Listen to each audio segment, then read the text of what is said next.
अस्सलाम वालेकुम। Welcome to my YouTube new video. तो आज के इस लेक्चर में हम बायोएनर्जेटिक्स का एक्सरसाइज डिस्कस करने जा रहे हैं। तो एक्सरसाइज में पहला क्वेश्चन किया है, encircle the best suitable answers. MCQs का पार्ट है। तो पहला एमसीक्यू किया है, the site of the cell for the dark reaction is. इसका मतलब ये है कि डार्क रिएक्शन सेल के अंदर डार्क रिएक्शन कहाँ पर होता है। तो हमें पता है कि सेल के अंदर dark reaction stroma of chloroplast में होता है। तो इस वजह से हम डी ऑप्शन को सेलेक्ट करते हैं, स्ट्रोमा ऑफ क्लोरोप्लास्ट। सेकेंड वा, the organism responsible for trapping light energy are. Light energy को ट्रैप करने के लिए कौन से ऑर्गेनिजम्स होते हैं, मतलब ये है कि वो कौन से ऑर्गेनिजम्स होते हैं जो लाइट को ट्रैप करते हैं। तो हमें पता है पहले से कि लाइट कहाँ पे कौन ट्रैप करता है। लाइट असल में क्लोरोफिल ट्रैप करता है। और क्लोरोफिल कहाँ पे पाया जाता है, वहाँ पर पाया जाता है उन ऑर्गेनिज्म में क्लोरोफिल पाया जाता है जहाँ पर क्या होता है, जहाँ पर फोटोसिंथेसिस का प्रोसेस होता है। तो अगर हम प्लांट्स को सेलेक्ट करें तो एलजी रह जाएगा। तो एलजी में क्या होता है, एलजी में भी फोटोसिंथेसिस होता है। और प्लांट में अगर एलजी को सेलेक्ट कर ले तो प्लांट्स रह जाएंगे। तो अब हम क्या करते हैं, फोटोसिंथेटिक ऑर्गेनिजम्स को सेलेक्ट करते हैं। फंजाई में नहीं होता फोटोसिंथेसिस। तो फोटोसिंथेटिक ऑर्गेनिज्म को इसलिए सेलेक्ट किया कि क्योंकि इनमें इसमें इस ऑप्शन में प्लांट्स भी आते हैं और साथ में एलजी भी आते हैं। ये दोनों आते हैं फोटोसिंथेटिक ऑर्गेनिज्म, मतलब वो ऑर्गेनिज्म जिनमें क्या होता है, फोटोसिंथेसिस का प्रोसेस होता है। अब तीसरा वाला जो है, photosynthesis takes place in. Photosynthesis कहाँ पर होता है, तो इसमें mesophyll cells, guard cells, phloem cells, all of the above. तो इसमें से इनमें से कौन सा है, इनमें से मेसोफिल सेल्स जो होते हैं इनमें फोटोसिंथेसिस का प्रोसेस होता है।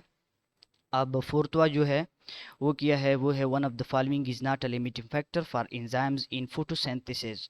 एंजाइम फोटोसिंथेसिस के प्रोसेस में जो एंजाइम्स होते हैं उन एंजाइम्स के लिए किया है लिमिटिंग फैक्टर होते हैं। तो ये जो नीचे दिए गए हैं इनमें से कौन सा एंजाइम्स के लिए लिमिटिंग फैक्टर नहीं है। तो लिमिटिंग फैक्टर का अगर मैं बता दूं तो लिमिटिंग फैक्टर में मैंने एक अलग सा लेक्चर किया है। उसमें मैंने डिटेल से बात की है, लिमिटिंग फैक्टर पे डिटेल से बात की है। तो इस वजह से चैनल पे जाके आप लोग देख सकते हो लिमिटिंग फैक्टर को। अब अगर मैं आसान अल्फाज में बता दूं कि ये जो लिमिटिंग फैक्टर होते हैं ये असल में इन्वायरमेंटल फैक्टर्स होते हैं। तो अब ये जो अगर कार्बन डाइऑक्साइड कंसंट्रेशन को देखे, कार्बन डाइऑक्साइड भी लिमिटिंग फैक्टर इन्वायरमेंटल फैक्टर है, टेम्परेचर भी है और लाइट इंटेंसिटी भी है। अगर पिगमेंट्स को देखे तो ये लिमिटिंग फैक्टर या इन्वायरमेंटल फैक्टर्स में से नहीं आते, क्योंकि ये कहाँ पे होते, ये तो प्लांट्स के अंदर होते हैं। तो इस वजह से क्या है, इसको सेलेक्ट करते हैं, ये लिमिटिंग फैक्टर नहीं है। और फिफ्थ वा जो है वो क्या है, one of the following pair of light colours is important for photosynthesis. इसका मतलब ये है कि इन इन कलर्स में से कौन सा पेयर ऑफ कलर जो है, पेयर ऑफ लाइट कलर जो है, ये फोटोसिंथेसिस के लिए इम्पॉर्टेंट है। तो इसमें से हम कौन सा सेलेक्ट करेंगे, इसमें से हम वो सेलेक्ट करेंगे। लाइट असल में फोटोसिंथेसिस में लाइट जो होता है इसकी एब्जॉर्प्शन कौन करता है, इसकी एब्जॉर्प्शन क्लोरोफिल करता है। तो जो क्लोरोफिल जिन पेयर ऑफ लाइट कलर्स को एब्जॉर्ब करेगा वही फोटोसिंथेसिस के लिए किया होगा, इंपॉर्टेंट होगा। तो हमें पता है कि क्लोरोफिल कौन सा pair of light colours absorb करता है, रेड एंड ब्लू। तो इस वजह से हम रेड और ब्लू को सेलेक्ट करते हैं, तो ये इंपॉर्टेंट है फोटोसिंथेसिस के लिए। अब सिक्सवा जो है वो क्या है, वन ऑफ द फॉलोइंग में not be required for respiration.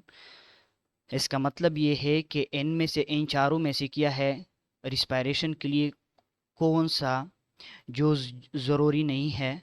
तो पहला है ऑक्सीजन। अगर ऑक्सीजन को देखा जाए तो एरोबिक रिस्पायरेशन जो रिस्पायरेशन का एक टाइप है उसके लिए क्या है, ज़रूरी है। तो ये भी नहीं आता। फूड मलिक्यूल मतलब ग्लूकोज। ग्लूकोज असल में ग्लूकोज की वजह से ही तो रिस्पायरेशन होती है। तो ये भी नहीं है। इंजाइम्स का देखे, इंजाइम्स ज़रूरी है रिस्पायरेशन के प्रोसेस के लिए। और अगर कार्बन डाइऑक्साइड को देखें तो कार्बन डाइऑक्साइड किया है, कार्बन डाइऑक्साइड रिस्पायरेशन में यूज़ नहीं होता, रिक्वायर नहीं होता। ये असल में प्रोडक्ट में होता है, मतलब प्रोडक्ट में बनता है रिस्पायरेशन के प्रोसेस में। तो इस वजह से कार्बन डाइऑक्साइड रिस्पायरेशन के लिए ज़रूरी नहीं है। इस वजह से कार्बन डाइऑक्साइड को सेलेक्ट करते हैं। और सेवंथवा, in the structure of ATP the 3 phosphate groups are linked to. ATP का जो स्ट्रक्चर है उसमें क्या होते हैं, उसमें 3 फॉस्फेट ग्रुप्स होते हैं। तो ये कहते हैं कि वो जो 3 फॉस्फेट ग्रुप्स होते हैं ये किसके साथ अटैच होते हैं। तो हमें पता है कि एटीपी के अंदर जो 3 फॉस्फेट ग्रुप्स होते हैं ये असल में राइबोस के साथ अटैच होते हैं, राइबोस के साथ। तो इस वजह से राइबोस को सेलेक्ट करते हैं। और एटवा जो है वो क्या है, a car engine uses fuel for work to do to carry out functions a living cell uses।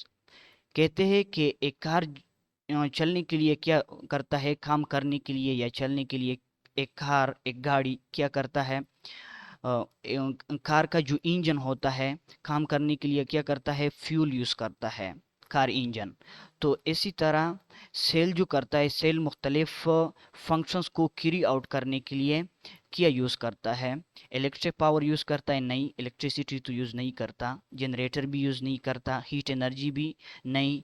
ATP जो होता है, एटीपी असल में सेल जो होता है मुख्तलिफ फंक्शंस कैरी आउट करने के लिए क्या करता है, एटीपी यूज़ करता है। तो इस वजह से हम एटीपी को सेलेक्ट करते हैं।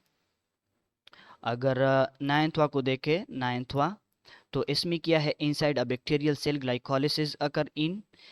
बैक्टीरियल सेल के अंदर जो ग्लाइकोलिसिस का प्रोसेस होता है वो कहाँ पे होता है, वो कहाँ पे होता है, वो असल में साइटोप्लाज्म में होता है। तो इस वजह से हम साइटोप्लाज्म को सेलेक्ट करते हैं।